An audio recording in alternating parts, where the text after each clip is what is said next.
biro gore piny. Millicent Adhiambo, Ramogi TV, Kakola Ombaka, Kisumu County. Ero kamana inya Millicent Adhiambo kuom report machalo koda mano mabendo tenore kod wechego eni janon buge piny owacho Nancy Gathungu oseyo piny owacho mamalo ewi kaka gisebedo ka gitayo chenro mag oula madaro ji e kind higa 2017 nyaka higa mokalo. Moko kuom gik ma lipodno dwaro eni oket machiegni gik ma itiyogo e reso jopiny kanyakla kod chwalo negi kony e kinde duto. Lokruok kor lwasi osemedo kelo masira mopogore e pinje maneno kaluwore koda oro, koth mapek makelo oula madaro ji e kind mamoko.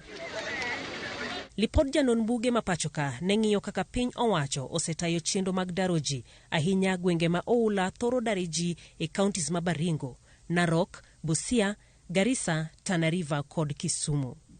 Lipodni ne ng'iyo ikruok mar piny owacho, chenro mar daro ji, chiwo kony kanyakla kod kony tok oula dok chien. Gimedo ni piny owacho nowinjo oti machiegni kod counties e yango kaka ireso oganda kendo lando motelo ne jopiny kanyakla kod chiwo gik reso jopiny moting'o yedhi kod geche.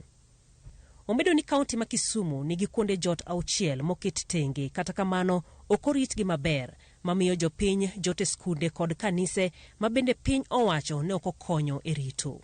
Kaunti ma Kisumu bende noyangi ni e higa mokalo noyudo pek mar pi oula ka ji 5 nowito ngimagi ka 36,204 noyudo ng'ikruok maka kod kacha kaluwore kod pi oula. Kaunti ma Siaya nolowe gi tho 1 ka ji 22,345 noyudo chandruok. Homa Bay bende nobedo gi tho 1 ka ji 7,680 oyudo ng'ikruok. Migori bende ng'at 1 nowito ngimane ka ji 1,267 oyudo midhiero maka kod kacha. Kata bed migawo mar kor lwasi mapachoka osebedo ka chiwo milome chon ewi midhiero kaka mano kod masani mabiro mar El Nino, piny owacho mamalo kod mag counties podi medse ewi keto ikruok makare mar geng'o masira makamago.